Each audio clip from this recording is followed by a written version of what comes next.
put that now. Yeah, great. So thank you all for attending the Get Solar Communities Carnegie informational webinar.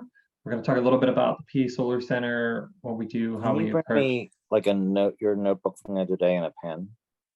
Oh, thanks. Sorry. So yeah, I'm going to mute folks, but yeah, if you could stay muted while we're doing the presentation, that'd be really awesome. And then we'll have a Q&A opportunity later. But yeah, so the PA Solar Center, I'll talk a little bit about who we are, what we do, and then we'll transition talking a little bit about Get Solar Communities and the state of solar generally, and why this is a really good time for businesses and nonprofits, pretty much any organization, to be pursuing solar on their property, and how we can make that easier, which is a key component of this program. So right now, the PA Solar Center is us 4 individuals, that we are hiring several more staff members this year, pretty soon. Actually, that's available on our website. So if anybody's interested in applying, you can go to our website and there's a section, join our team. We're looking for 2 program directors to support the Get Solar program, or sorry, program managers to support the Get Solar program. But we were founded by Sharon Pillar. Sharon and Matt Mahoney, our Director of Government Affairs, focus on policy educational component of the Solar Center, which I'll talk about in a moment. Gretchen Dugalecki is our communications consultant, and I'm, of course, the program director, which is largely focused on the Get Solar program. Our mission and vision is for Pennsylvania to become a leader in renewable energy through rapid, broad expansion of in-state solar generation. Pennsylvania used to have a really progressive position on renewable energy and solar. That was 20 years ago. Now we've fallen like pretty dramatically behind some of our neighboring states. You can imagine, as you're aware, the dialogue around renewable energy is really transformed dramatically over 20 years especially, but even in the last 5 years. So for us to not have updated our state policy, our goals, is pretty archaic. We really want to be a leader again where we once were, and that requires some effort for policymakers. And a big component of our vision is that all Pennsylvanians benefit from that transition, and that is social, environmental, economic. Specifically, we talk a lot about the economics, but the thing that's really special about solar versus other energy systems is it is very egalitarian. It's very scalable. You can have huge, large utility scale installations the way you would for other energy systems, power plants, or you can have a single solar panel, on a shed or a chicken coop. You have a handful of solar panels on a small home. So it's a very diverse technology, very accessible. The opportunity to increase jobs dramatically in the state is there because of that versatility. So, we're really trying to center our vision and our programming around making solar more accessible for everybody, and make those benefits more successful for everybody, or accessible, pardon me. So how do we work? I mentioned kind of these pieces before, but there's three-legged stool, as we like to call it. We have our walking the walk. That's the technical assistance provided commercial sector. That's the Get Solar program right now. Outreach, public awareness, the resources. We try to use the Solar Center to be a resource hub for folks to come to our website and download solar, best practices for solar permitting, land use guides. We host regular webinars. We have a directory for solar developers that are broken down by county for folks to look at. And try to have a mapping project to identify all the different solar installations across the state, the major commercial solar installations, so folks can see where solar is going up. And then, the third wing of what we do is policy education advocacy. Talked a little bit about state policy being a little bit behind. So we really want to engage with decision makers, lawmakers, to help them understand what the benefits of more advanced solar and renewable energy policy is economically, especially. There's enormous opportunity across the state, particularly Western PA and Central PA, where we are not as competitive as the eastern side of the state in terms of having jobs and solar developers and, frankly, solar installation. So there's enormous opportunity to grow that, and we want to make sure we're letting folks know that exists and how we get there. We've worked. This actually is a little outdated. Doesn't account for the Get Solar Communities Round 1 program that we put into place last year. But initially, the Get Solar program was very much just an application opportunity on our website that organizations could reach out to us and join one of our rounds. We did 2 a year. And through that, brought in 31 businesses and nonprofits in the first 2.5 years, put out 7 megawatts of solar to bid, which may or may not make a lot of sense to you if you're not familiar with the size of that, but it's a pretty significant amount of solar. We can have 6 of those projects completed, which again doesn't seem like a lot, but that's actually a pretty high success rate for the industry. And a lot of these projects are still in some process of being completed, or at least being worked on. Financing for solar was not nearly as good even 2 years ago as it is now. So that's something, and that's something we'll talk about a little bit. But that's over $3 million in private capital invested into projects just in Western PA right now. And so we want to keep growing that number. We had 20 projects come in, get solar round one with 2 communities, or sorry, get solar communities round one with just 2 communities. So we're working with 4 right now, Carnegie obviously being one of them, McCandless, Wilkinsburg, and Indiana Township in Indiana County. So we expect that number to grow pretty significantly, which is why we're bringing on additional staff. Yeah, the Get Solar process is basically 3 phases. The first phase has been so graciously done by Deneen and Peter and their crew to reach out into the community and let organizations know that this program exists, tell them a little bit about the basics of solar, and then bring them to our webinars and our contacts so that we can tell them a little bit more about what we're doing and hopefully get them to move through the process. The process is basically we gather information from organizations that are interested in solar, and we release a request for proposals on their behalf to regional solar developers. It takes a lot of time and energy for an organization to reach out and do these things. So what we're trying to do is consolidate that effort and make it a little bit easier and move a bunch of organizations through it once to save everybody time, and also to solicit the maximum opportunity from the solar developers. A lot of solar developers are increasingly working more in this region, and we want to put their eyes on projects that make sense for them. And so we curate this competitive bid and package that information to your organization in a very accessible way. We give you all the data they give us, but we also give you some additional tools to analyze it, look at it from an apples to apples perspective. So you can look at all the major financial considerations, all the costs, et cetera, and the benefits. And all of that is streamlined in a way that it's side-by-side comparisons using the same assumptions. Our objectives with the program was to assist up to 5 communities. I listed 4, which is what we ended up working with this round, to identify solar feasibility in municipal, commercial, and nonprofit properties. We try to demonstrate that providing these resources and streamlined assistance can dramatically decrease the decision time, increase the confidence for organizations to go solar, to trust the economics, to trust they're making a good decision for their organization. And we're also trying to increase regional economic development. As I mentioned, a lot of opportunity to grow solar jobs here, and we want to make sure that that's happening regionally and happening organically. Not organizations necessarily coming out of state. Doesn't benefit us as much as it would if those were organizations that were in-state, regional, hiring local employees.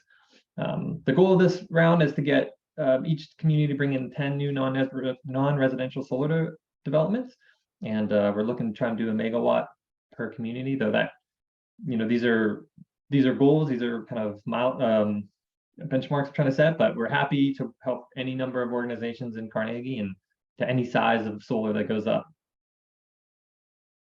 Now is a really great time to go solar. I mean, start with the unfortunate thing is that utility costs have risen pretty dramatically in the last year. I don't probably need to tell everybody here that, but we've had in some utility markets an 80% increase, and there's not necessarily a sense that that's going to deflate dramatically. I mean, there might be some leveling, but utility costs have gone up, they're going to stay up. We've enjoyed low energy costs, particularly in Western Pennsylvania, for a long time. I think that's probably not going to be the case moving forward. And we'll talk a little bit about why that's happening, but that means that the value of solar is increased, though, fortunately, because solar is not going to be using that utility rate. It's once the panels are installed, the energy is free. It's coming from the sun. The Inflation Reduction Act passed 2022 was a huge boon for solar. It secured the tax, the ITC, the tax solar tax credit for another 10 years, and increased it back to 30%. I'll talk a little bit more about that in a moment. There's also other programs like the USDA REAP grant. This is not as applicable for Carnegie. I don't know that it applies to the small businesses in the community, but any agricultural producers would benefit from the REAP grants. So I'd like to include that regardless. And then there's a lot of financing, a lot of really unique financing available for solar, and that opportunity has been increasing year over year. A little bit more about electricity rates. One of the reasons this is happening is because our energy production is increasingly dependent on natural gas, which has been cheap for a long time and is dramatically increasing in cost because of things happening globally, which puts pressure on the value of natural gas that's being sold here. I mean, if it can be sold for a very high rate overseas, it's going to be, and that's going to increase the cost for domestic users. But frankly, when you have our energy being produced largely from one system, and you can see this arc, it's predicted to be about 70% of our electricity production coming from natural gas in this grid, PJM grid, which is one of the largest energy grids in the world. That means we're really dependent upon the price of natural gas for our electricity and heating and cooling. That's being used a lot, for its thermal value. So we're really dependent on one energy source. So we're really dependent on its cost. Solar is a really great debuff to that problem, because solar is optimally productive during peak usage time of our electricity, during that high noon to 6 o'clock. Solar is its most active, most productive. That's when people are consuming the most electricity. That's when electricity is the most expensive. So increasing solar in the grid is a really good cost stabilizer for everybody. But particularly if you put it on your building, it's bringing the cost down to zero effectively. Tax benefits, as I mentioned, these are dollar for dollar reductions on your income tax. The ITC is 30% for for-profit entities.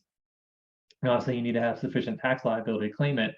And we'll get into a little bit about depreciation, which is another benefit for businesses. But the really exciting thing is the Inflation Reduction Act created an opportunity for nonprofits to benefit from that tax benefit, that tax credit, because prior to the Inflation Reduction Act, for nonprofits, we had to do a lot of, we had to go through a lot of hoops to get some of that tax benefit to organizations. Now you can claim a direct payment equivalent to the credits that you would have received. So were you to receive that 30% as a for-profit baseline, now the nonprofit can apply for just a 30% cash payment right back to them. Some of the details of that are still being decided by the IRS. So the bill was passed mid last year, and we're waiting for the rulemaking, but there's some definitely precedent for how this would work, and we're pretty confident that it's going to be a fairly streamlined process. And that information should be coming out soon, because there are projects that need to commodify that this year. There's some really interesting additional riders to the Inflation Reduction Act for the ITC. I identified 3 here, but there's some additional ones that could be applicable. If you are using certain content that's domestic in the solar installation, if you're in what's being identified as an energy community, so communities that were affected by the transition out of coal and out of other traditional energy systems, and if you're in a region that's considered low income by the IRS, you could have these additional riders that stack with the tax credit. So you could conceivably see a 60% reduction on your cost of your system, either as a for-profit or nonprofit, just through the Inflation Reduction Act just changes to the ITC. A little bit again about the elective payment for nonprofits there. The other big component of tax benefits is depreciation. So solar systems can be depreciated, their entire value can be depreciated in the first tax year. It can also be done in a 5-year schedule federally, but if you have the tax appetite, you can depreciate this like any other asset you would as a business. So this could be another significant cost reduction for the system, 20% or more, depending on your tax bracket. And this is, again, always consult tax lawyers when you're working with depreciation or tax credits. It's really important, and you're always doing that, but this has been around for quite a long time, so it's nothing new. And I know we're going through this like relatively quickly, going to mention this now, and I'll talk a little bit about more later. But one of the reasons that we have this program is to walk organizations through this in a more individualized way as you're pursuing your solar. So while I'm having one slide to talk about a fairly complicated concept like depreciating an asset, we're assuming that some organizations will know a little bit about this already, but that if you are interested in solar and you are excited to pursue these discounts, it's something that we can help you move through as we get further down the process. I'll go through the REAP really quickly because again, I think it only really applies to agricultural producers in your region, but there are 2 programs from the USDA for for-profits and nonprofit entities that provide grant opportunities up to 55% for the community facilities program for organizations to provide a community service in rural areas. All levels of municipal government, schools, nonprofits that are charitable, and libraries are kind of the mainstays for this program. And they also provide a direct loan to facilitate zero down cost for these organizations if they qualify. REAP is for agricultural producers or commercial organizations within rural areas, which again, I don't believe really anything in Allegheny County qualifies unless it's producing like as a greenhouse or aquaponics center or something like that would be considered agricultural for the purpose of this program. So it's possible the organizations in Carnegie could qualify for this, though it's unlikely. Still wanted to include it in the presentation. Loans are a really big component of financing solar, and I think most for-profit entities are quite familiar with this process for financing, and nonprofits as well. But really, one of the goals when we're looking at helping organizations finance solar is that it's not a burden for several years and then starts to pay back in the later half of its life. A solar module is warranted now typically for 30 years. That's kind of the standard. And some of the other pieces of the system need to be replaced earlier on, but they're not significant components of it. It's really the solar modules that are doing the work and representing the majority of the cost. And so you kind of expect that over time it becomes a more and more valuable asset. But what we're trying to do is find ways to make that a net neutral or net positive installation from the very beginning. And there are some loan programs that we'll talk about that help do that. For nonprofit organizations, we worked with the Heinz Endowment and Bridgeway Capital to set up what we call a Clean Power Partner Fund. It's a revolving solar loan fund for nonprofits providing community service. The component of this that's really dynamic is that it's meant to have flexible interest rates, flexible terms to meet the organization where they are, so that when you get these other tax benefits or tax equivalency with the direct payment or grants, whatever you're using to finance your solar, there'll be some kind of gap remainder, and the fund can be adjusted to help you get to the cash positive solar installation. So when you install it, it's generating savings on your electricity bill, and the payment to your loan would be less than those savings, so that this is a good investment for your organization immediately, and that you can use that savings to serve your mission. You're not burdened by capitalizing a solar system. So this is something that's information available. If you reach out to us, reach out to Bridgeway. Right now, this is kind of a pilot program, so we're really the only vector through which Bridgeway is acquiring interest in this program. But the goal is that it works out. We find a lot of organizations interested. We go through the initial cash value of the loan program, and that more interest, more investment is brought into this revolving fund. And as organizations make their payment into the fund, then we're able to use that income for additional solar projects in the future. So it's supposed to be a stabilized system that can go into the future. Sustainable Energy Fund has a loan program that's actually really great, not the least of which because it can be scheduled out to 20 years, which is incredible length for a loan. I mean, a conventional equipment loan. Loan criteria is just largely stuff that's met immediately by a solar installation, reducing energy consumption, generating from renewable source, pretty intuitive. Sustainable Energy Fund is a nonprofit entity that's statewide, funded through energy policy, and they have this program to try to facilitate more solar going up. So it's a really great loan program. I will be sending out the PDF to everyone in this webinar so that you can look through these slides and capture like the website number. So don't worry too much about trying to write everything out or memorize all this information. But I just want to let folks know that this is here and connect you with some resources. Those are just two really good examples of what's out there.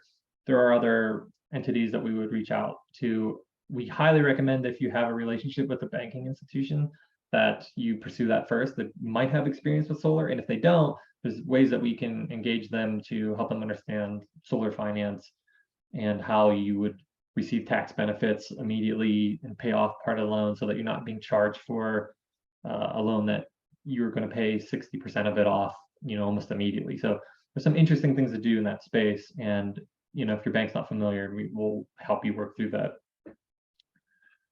For nonprofits, one of the things that's been a mainstay in solar finance and remains so for larger institutions is a long-term power purchase agreement. With the power purchase agreement, you have a relationship between a solar developer, as you would normally, but they also bring with them a investment organization that is actually the on-paper owner of the solar installation. So they're providing all the upfront costs so that the nonprofit is not providing any of that. They're basically just leasing their rooftop space or their land to this investor and the solar developer, and then you're going to share in the dividend of that project. So these can go out 20, 25, 30 years. You're going to get a discounted electricity rate from where you're paying now, and you're not responsible for maintaining the system. You're not responsible for any costs up front, as I mentioned before. Then you usually have the option to buy it out after a certain amount of years have been covered through the IRS's requirements of ownership. So that's typically 5 full tax years. The IRS requires them to own it. But after that, you can usually buy out the system at a reduced cost and then receive the full benefit of the solar.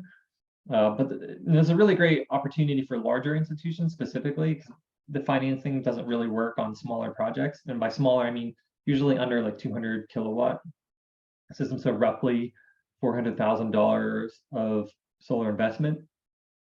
You kind of want a larger project to make this make sense for investors to come in and put their money into it. But this was a project that we worked on a couple of years ago and was up and running as of 2021 at CCAC's North Campus in McCandless. This project is going to save them, under the assumptions with the prices as they were 2 years ago. The assumption was that it was going to be about $800,000 savings for the college without them spending a single penny on this project. Now with prices where they are, we assume that number is probably well over $1 million and what their expected return is. And again, they had to spend $0 to make this work. So it's a really interesting way to finance solar for larger institutions, schools, hospitals, medical centers, or even just sort of large nonprofits with a certain amount of physical space that makes sense. Leo, real quick, how big of a square foot space do you need for something like a third party to be interested in like that? Oh, that's a really good question. It's tricky with square footage. I guess if it's totally flat and it's totally empty, it's not maybe as much as you would expect. Like I'm not positive if I have CCAC square footage here, but I mean, you could, I think, let me get back to you on that. I don't want to quote you a number that doesn't make sense, but when we get to Q&A, I'll look into it. I would say, oh boy, yeah, let's look at that a little bit later, because you can fit a lot more solar on certain flat roofs with a lot of junk not on the top. So we can maybe take a look even at if you want to take a look at your facility, we can kind of pencil that out as we talk to see if it kind of makes sense. But yeah, that's a really good question, and I probably should have a guide here for square footage. But yeah, thank you. We'll address that. Yeah. So anyway, good. Going solar can be simple. We're an unbiased nonprofit organization. Our program is meant to provide results that are, we give you the data, and you decide what course you want to go, but we're not putting our thumb on the scale. We're really just interested in making this easier. And we do take pretty much all the work out of your hands up until the point you have proposals in front of you.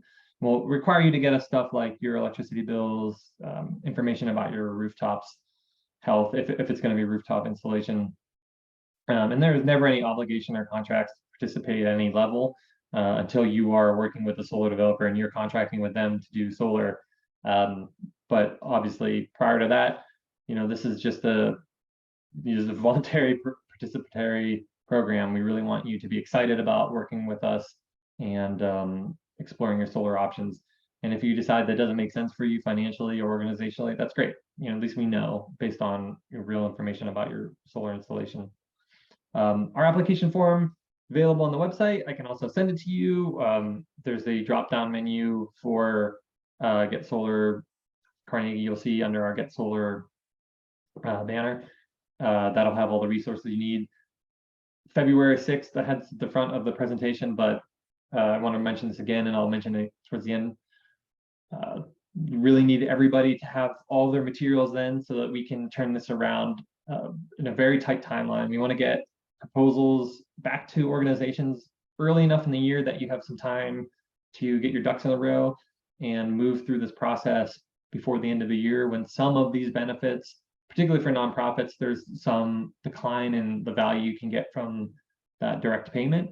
But if you're a for-profit entity and you contract your solar at the beginning of the year next year, you're waiting an entire another year, 2025, to get your tax benefits to your organization. So it just doesn't make a lot of sense. If you can get your project done at the end of this year, you can commodify those benefits when you do your taxes early 2024. And that's a huge opportunity to get that cash and do something else with it, or just pay down a loan. Blueprints, photographs, those kind of things are really valuable, but we really just need an electricity bill showing your current rate and 12 months of usage, which most of your electricity bills have all that information on it. So that's the essential part. And then, of course, knowing that your roof is not going to be replaced or need to be replaced in a couple of years, because if you put a big solar array up, then have to take it down to refix your roof in 10 years, that's obviously going to cost a lot of money that you didn't really want to spend, and that's going to reduce the value of having that solar up there. And again, Get Solar Carnegie has all the relevant application materials. You can reach out to me at any time. Happy to sit down and talk to anybody, or through Zoom or over the phone, and walk through what your needs are. And the question earlier about the rooftop, I could give we can have a blank answer to that, but we can just talk through, look at your project specifically and give you a very materially specific answer to what your project's needs are. We also have, there it is, pre-qualification survey. This is available in that Get Solar Carnegie dropdown. You can just fill this information in really quickly, and it gives us the indication that you want a really high level assessment where we pencil out what a solar installation might look like at a very high level and send that back to you. And you can kind of make some decisions based on, all right, this is about the size this is kind of a general expected cost for that kind of installation. And that's a good place to start if you're not really looking to do an application just yet. Just have to start that conversation through the pre-qualification. And we're going to help you work with solar developers even after you get that RFP. We're obviously going to connect with them to set up times where they can walk through your site if that's necessary, to do Zoom interviews if there's a lot of information about the project that might need to be conveyed and about your facility. And we'll coordinate all that on your behalf. And then that they're going to have their applications in February 6th. We expect them to return everything by March 20th, so it's not an enormous amount of time. So it really requires us to have all the applications in hand and all the materials we need to get this over to those solar installers. And again, this is an example of an older document that we're using for the side-by-side comparison, but we're going to put this together in a way that it makes sense even if you don't have a very sophisticated understanding of solar finance. We're going to give you the very important numbers at a high level, in a very accessible way. And then obviously we can unpack the proposals at a deeper level, have to walk through any organization to look at their financing, look at the proposals, answer questions. It can be complicated, so we want to make sure that we're facilitating an easy understanding of that. And here are those important dates we talked about. February 6th, that's when the application period ends. So we really need, if you're interested and this is going to be a problem for you, please reach out to us and maybe we can work something out. But really, really want those applications in the 6th so that we can get these projects turned around for folks that have time this year to do the work. February 13th, 1 week later, we're sending it out to the developers. So there's not an enormous amount of buffer there.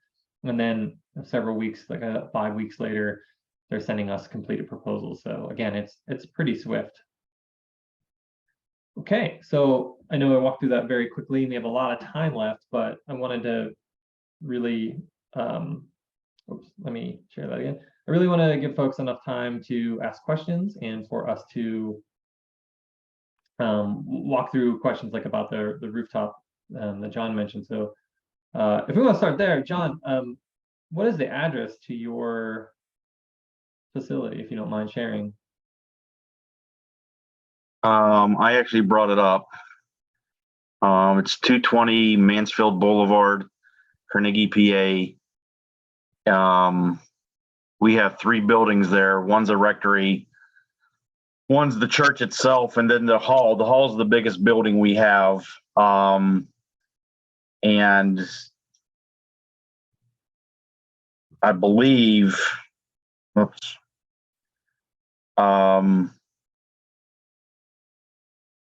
There's that.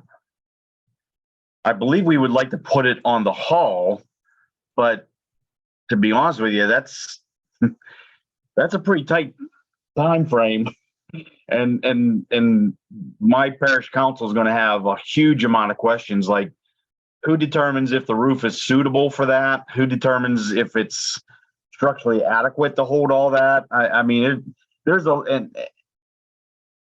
and I guess the proposal would answer that, but you know, like how would a proposal look? Do we get the energy to power our building? Do we just sell out to the grid and we get a tax credit? How is all that going to work? I guess is what I'm trying to figure out. We have a meeting coming up and I wanted to take some of this to them. That's a really great question, or series of questions. So let's unpack that a little bit, and this will be instructive for some of the other organizations attending. So, you know, you mentioned a rooftop. Who's going to determine that first? Like that will definitely come with the RFP process. So, yeah, there's a tight timeline to get the application in, and what the application is really representing, and I probably should have talked about this a little bit more, is really just a commitment to explore solar. It's really, application might not even be the right word for it. It's really kind of a survey of your organization.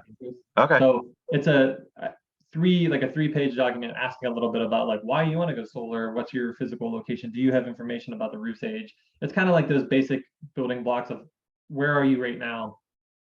And so that really all you need is consensus organizationally to decide you want to get a solar proposal. You don't need anything else. Okay. For the application, but through that process, we're going to learn a little bit more about your roof's condition and age. Okay. You know, we will be able to unpack a lot of information with the solar developers just to get you a proposal, like a high level. But if you were, let's say you see a proposal, you like it, our assumptions about the roof's age and everything are, you know, we're comfortable. They're required to go through a permitting process and do a structural and engineering report as part of their solar proposal. That's baked in the cost that they're going to present to you.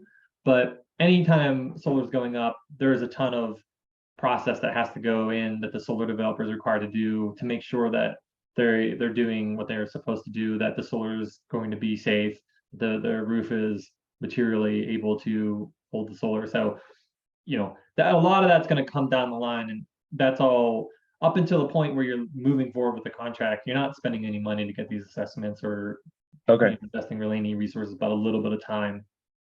So that Does that, was that the questions that you needed right there? That answers a whole bunch. So this is really not a proposal for a commitment. This is just a proposal to see if the space is adequate and what kind of cost we would be looking at, and if there's any, how the program would work. Like I said, if we take it, if we go with the third party, they take all the solar kilowatts out to the grid and sell it there, or if we can put a battery system into our church and use the electricity for ourselves. Is that how I'm understanding it? Yeah, so that's a fairly good depiction of it with a power purchase agreement. What you're effectively doing, and I'll just kind of reiterate just so I'm making sure I'm saying exactly the things I need to say to depict this correctly, but they are leasing your property, like leasing the rooftop space. Okay. And you're agreeing that you're going to buy electricity from that installation for whatever agreed amount of time. Like I said, probably usually 20-year minimum. So saying, hey, we're giving you the space to build this system, and we're going to be your client for 20 years buying it. And in that, you'll have the option to just say, we'll buy out the system after a certain amount of time. Because really, after 5 years, they're usually pretty happy to then just sell the remainder of the project and move on to another thing. Some organizations really like sinking their money in over a long period of time. That way, they're not accumulating a ton of. It's basically to sink, so they're not worried about paying taxes on that income. It can be defrayed over a long period of time. But you're just saying, like, we'll agree to pay electricity at this rate. And so I didn't mention this earlier. I should clarify that when you do a power purchase agreement, you have a fixed rate for that entire term. So those spell out to you exactly what your electricity rate will be over the next 20, 25, 30 years. And that's not dissimilar to, a lot of public institutions, schools, municipalities, energy consortiums. They're buying electricity through these supplier agreements, fixing their rate over a term, and which is a smart thing to do. The downside of that is, and a lot of organizations are experiencing this right now, those terms are like 3, 4, 5 years typically. And if something happens to electricity prices dramatically, let's say like last year, as soon as your contract's over, your costs going way up, and you've been paying a very different electricity rate. So you have these moments where suddenly your electricity rate's going up 50, 60, 70, 80%, and you really weren't prepared for it. So the other advantage of a power purchase agreement, beyond just saving money from where you're at, is it's fixing the cost of your electricity through time. And that can be really valuable because electricity never gets less expensive over time. Has always gotten more expensive, and it's not reasonable to expect that would change anytime soon. So that's basically a function of it. So you're going to be getting like a bill through the energy that's being produced there, and the remainder of your energy that you require, if it doesn't cover 100%, would come from the utility, as it always does. I hope that's clarifying. And then anything that's left over, that third party would just sell it out to the grid. Is that how I understand it? Well, typically they're not going to size it so big that you would be having excess, right? Okay. And that could be possible, but the way that solar benefits an organization economically is through net metering. Okay. You're defraying the costs of the electricity that you consume, and the net difference between the amount that you consume versus the amount you produce. So even if you produce a ton of energy during the day, and at night you're consuming energy, the utility company is obligated at the end of the year to true up what you produced back when you were overproducing and what you consumed when you weren't making your solar at night. And you don't really want necessarily to make your solar system so much bigger than that net value, because there are all these different costs that are offset on your bill. It's not just the energy supply. There's some distribution charges that you won't get charged anymore because the energy's coming from your building, not from the grid, so they can't charge you for that. But if you're selling it back in excess, you don't get any of that value. So typically we don't size it that way. And for a power purchase agreement, you're not going to have organizations want to take a risk that they're overproducing over 20 years and the price of that overproduction is going to be worth it. They don't really like to do that. So they'll size it basically to where you're at, maximum. Okay, and this will be my last question, I promise, because I don't want to That take was up great. I love everybody. it. I don't want to take up everybody else's time. I have 3 buildings right there at 220 Mansfield Boulevard, Mhm. and each building has its own meter because it has its own bill. Yeah. If we put all the solar panels on the largest building, would that be able to feed all 3 buildings? Thank you so much for asking that question. This is a really cool thing that you can do. Within 2 miles, you can apply the value of that solar to any meters that you own. So this is actually a fairly recent, this is like as of 2 years ago, the state Supreme Court made this ruling that if you're, normally you would net meter, you would just have your solar array on your building, you'd run it into the meter on site and run the meter backwards when you're overproducing the utility trues your bill up in the end of the year. Now, if you own the meters, they can be within any radius of that 2 miles. So they can be anywhere within 2 miles. You have 10 meters, you could have 100, you could have 1. So you basically are incentivized, put the solar where it makes sense to put the solar. And if that is, a field that you own or could lease a mile away, great, do that. It's wonderful. So for facilities, places that have multiple meters on site or have multiple buildings within a certain distance, but they have one really great place for solar, it really behooves you to put the solar where it's going to be worth the most. It's going to be the cheapest to install. So yeah, that you're exactly right. You can spread it out all over your campus. Thank you. Yeah, that was a really great question. Thank you for asking that. Does anybody else have any questions immediately or want to talk through any of the other pieces of that? We have a lot of extra time, so I'm happy to unpack whatever your interests are, and we can take a look at your organization. Oh, and I did bring up your property, John, and I think seems like it could be possible to work through a power purchase agreement.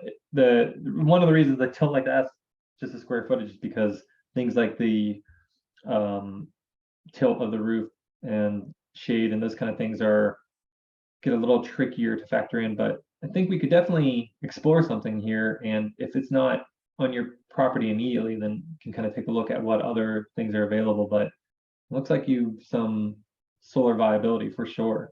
Yeah, I don't know what you're looking at. If you look at Google Maps, it would be the long gray rooftop that's right to the left of the church. Yes. There's a very long roof, and then there's a slightly lower back end of the roof that could work. And then if we could put it on the rectory's a lot smaller. That's to the right of the church, which is to the right of the orange roof. And that is a brand new, recently rebuilt roof. So I have no issues with that roof. Okay, great. Yeah, I'd say we have a lot of solar opportunity here. I mean, the building is east-west oriented, at least the larger gray building. So both sides are ideally you face everything south. That's like the ideal, but you can definitely do the east-west orientation like that. And the pitch doesn't look so dramatic that would be it would reduce the value of it on the opposing slope, like when the sun's in the west.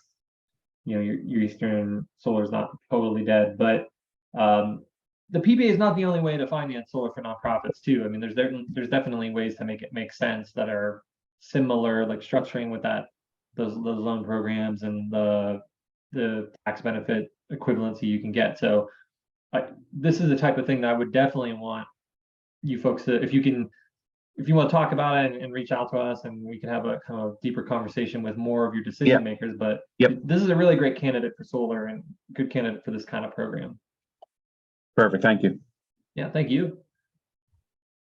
Does anybody have any other questions?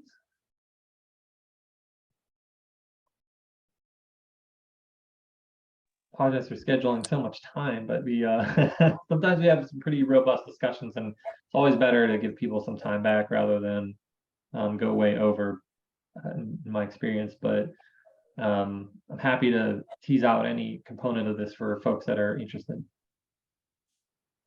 Hello, my name is Larry Scott. I have a business in downtown Carnegie.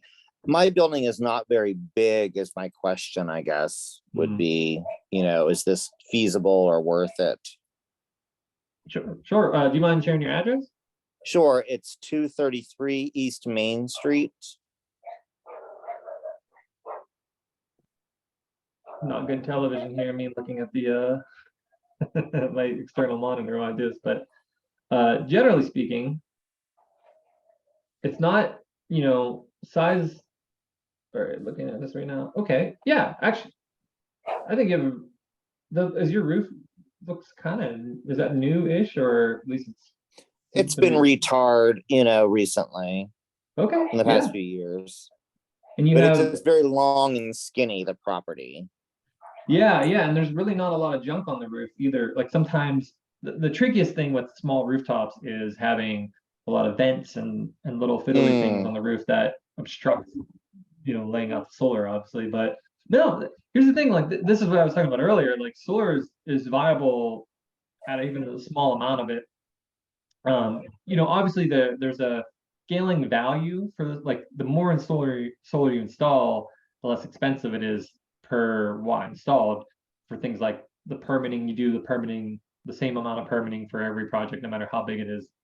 But small projects, the economics make a lot of sense still. Again, your rates probably, and this is one of the things that's kind of unfair about our energy system. When you're a small energy user, you pay the highest rate. If you're a giant energy user, a giant stadium or a huge, commercial enterprise, you pay the lowest rate for electricity. People actually, suppliers will compete to give you the lowest price. You're paying as high of electricity as anybody.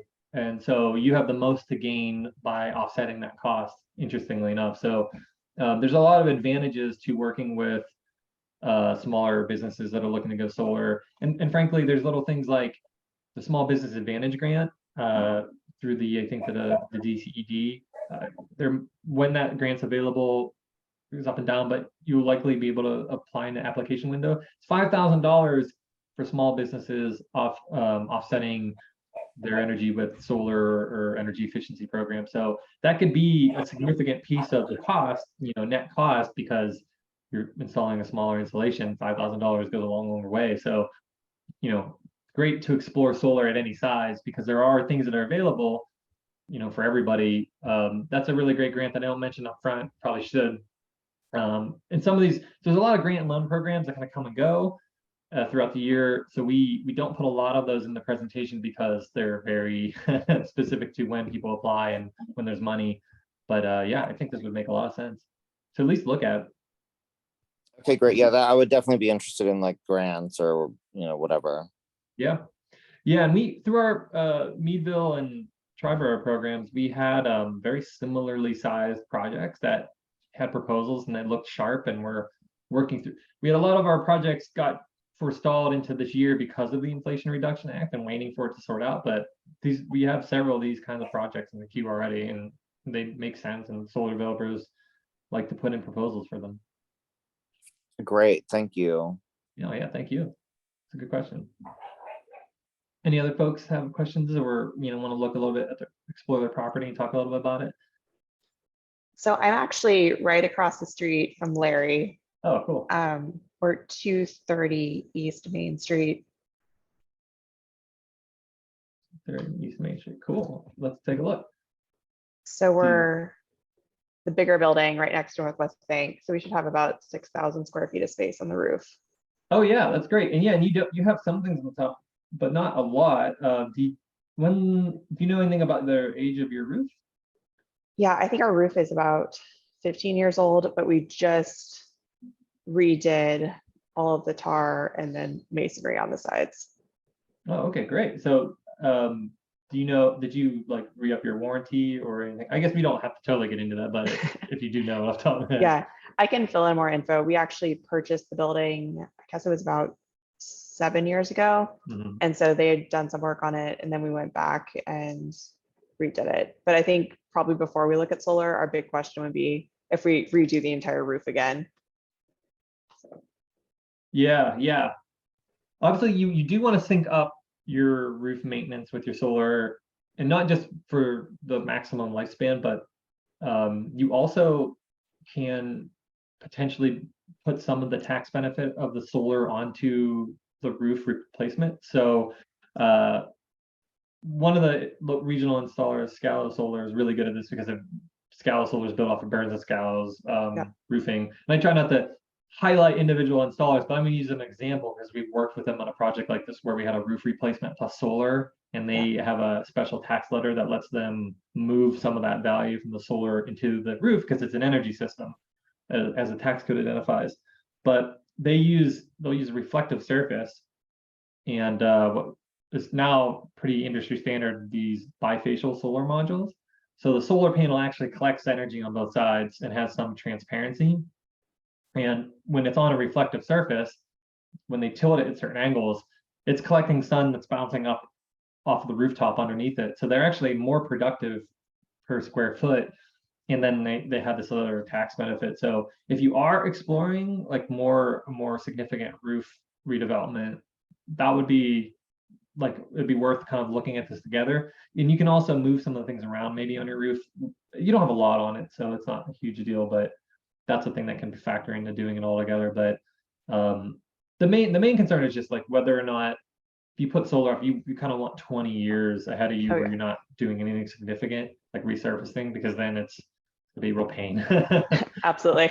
Yeah, but this is a great roof. I mean, you have a ton of space, I imagine, and you probably use a fair amount of energy, at least like intermittently, if you're running the distillery. Yeah, I mean, we mainly use natural gas, and because it's our boiler that I would say Oh, uses okay. most of it. But we have a tenant upstairs for office operations, and then in our tasting room, I mean, obviously we're in a 110-plus-year-old building, so AC in the summer is a little rough on the bills. Yeah. Oh yeah. Yeah. So you're.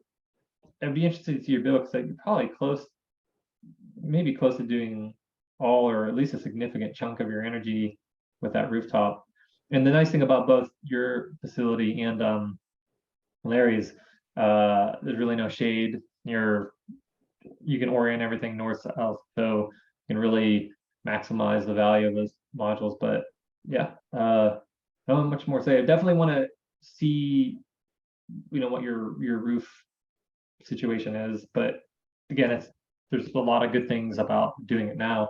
And another thing that's worth mentioning, I'd like to build a little bit competitive spirit. There's really no breweries or distilleries or any like alcohol-based businesses on this side of the state that are solar right now. And there's several on the eastern side of the state. So like one of our goals has been to like try to identify a couple of businesses and get solar up so that we can start heralding that. And there's a brewery in Millville that applied, Grist House, I'm sure some folks are familiar with. But there's kind of, if you apply now, you'd be rated the same level and you could maybe be the first. So you can beat them out. We'd actually been looking at it before. And truthfully, this is a great resource because it's tough to have all the time, to put the RFPs together and then be able to look pros and cons. So thanks again for reaching out, and for Pete and crew for getting this together.